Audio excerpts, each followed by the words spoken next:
So you want to multiply your church, and when you think about multiplying your church, you probably are thinking that the primary thing that you need is to find a church planter, and that is really, really important. But I don't want you to limit yourself just to that.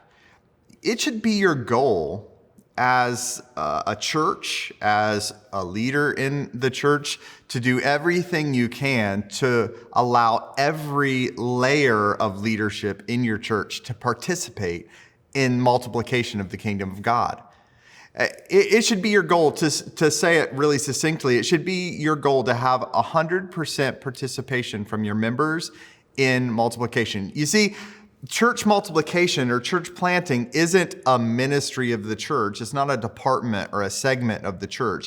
It is the very essence of what the church is to be and do. We are to multiply. It's the central command of the New Testament to make disciples and multiply churches. So we want every member of the church to participate in that. So what would it look like for your church to participate at 100% level? Well, it would probably mean that the children's ministry is somehow involved in the multiplication of the church. It would probably mean that the music ministry and every other ministry in your church has some tie or connection to the multiplication efforts of your church. It'll take some energy and some thought power to figure out ways that your children's ministry and the other ministries of your church can meaningfully support and connect. So let me just tell you how that's happened in the church that I lead.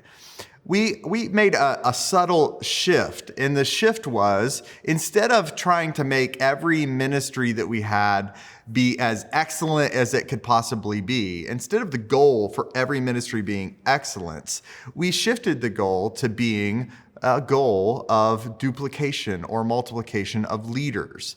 Here's why that matters. Because when I multiply leaders in my kids' ministry, I have ample leadership for my kids' ministry and then some to spare to share with a new church planting team that's going out. I don't have to feel the tension between supporting the church that I'm responsible for leading and supporting the new church that God's calling our church to plant if I have multiplied leaders. So the goal is in our kids ministry to have a deep bench of leaders rather than having one excellent leader.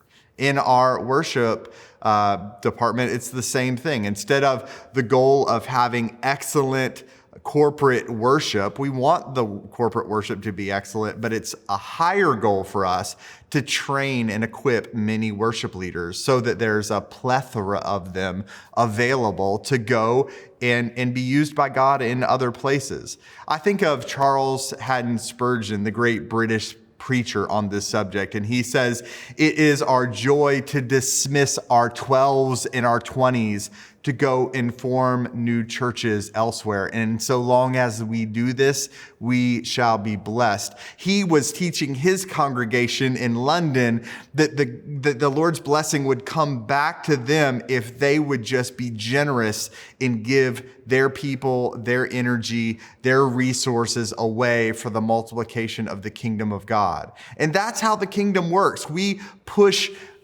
resources away and God brings them back to us. We seek first the kingdom of God and his righteousness, and he adds all these things unto us. Another thing that you can do in your church is put church planting into the rhythm of your calendar. Well, how would you do that?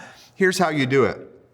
Every single Sunday morning when you gather, make sure that there's some way that you're expressing to the congregation your commitment to fulfilling the Great Commission. And you can do this in other ways too. You can schedule a missions week, to focus on church planting and what's going on in the church planting ministries that your church has been involved in. You can find ways to have your congregation praying and meaningfully engaged in the regular rhythms of your church. Even if your church has a prayer meeting, you can have a segment that is just standard in the prayer meeting to pray for those who have been sent out of your midst to start new churches. There are so many ways that you can bake into the regular rhythm of your calendar a prioritization of gospel multiplication. So 100% multiplication, 100% participation in the ministry of multiplication, and prioritization on your calendar will help your church